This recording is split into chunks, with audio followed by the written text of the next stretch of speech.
Spence. Thank you, Deputy Speaker. I rise to speak in favour of the motion moved by the member for Hasluck in this place on the cost of living. Usually when it's my turn to speak on cost of living, it's during an MPI and we're arguing against many an argument the opposition continues to put forward. Some of those claims entirely debunked, but yet they continue because that's what the talking point sheet says. Though I feel we are somewhat at a disadvantage today coming into this debate after a question time where cost of living was on the forefront of the agenda.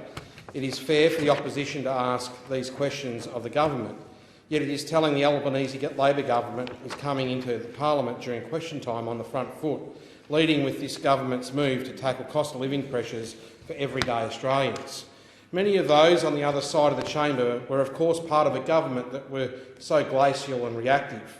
It literally took a global pandemic event to make any slight movements themselves to assist people who were, in many cases, already out of work due to pressures from the pandemic. The tail of the circumstances always wagged the dog of the Morrison government. Thankfully, we now have a government at the helm that is proactive, a government that acts in a responsible way to assist families with cost of living pressures. Yet we have an opposition who now criticise the government for not being able to forecast the length of the illegal war that Russia still continues to wage in Ukraine. We do not blame the former government for the entire COVID-19 pandemic, though we must now, as a government that has inherited the Treasury benches they once occupied not all too long ago, dealing with the complications of the spending that the Morrison government put in place to combat the sharp economic downturns many countries faced during that time. Though it can be argued the trajectory was moving downward for us prior to the pandemic. But just the same, a government, in theory, must reverse external pressures from abroad when attempting to mitigate their efforts at home.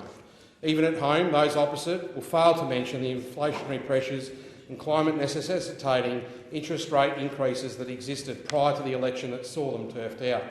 They do have considerable form for employing tactics reliant on the Australian people forgetting events that were both uncontroversial and on public record too. Inflationary pressures and interest rate rises were extremely common across the world when other countries, much like the previous government, spent where it could to try to avert a number of imminent effects of the pandemic on our shores.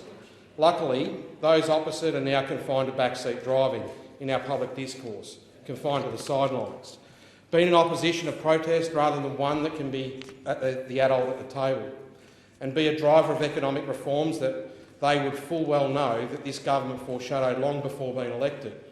But time and time again, during the life of this parliament, those opposite, even when contrary to the opinions of their natural allies like the Business Council of Australia, to name one, had offered support of legislation such as the National Reconstruction Fund.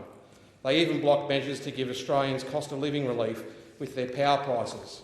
But they will say that they are not doing enough. We are happy to address the opposition's concerns with fact.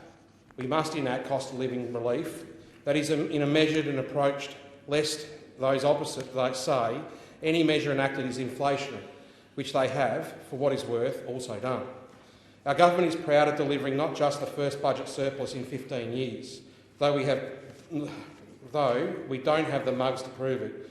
We are seeing wages on the up, swimming against the tide of those opposite put in place to bake low wage growth into the foundations of our economy.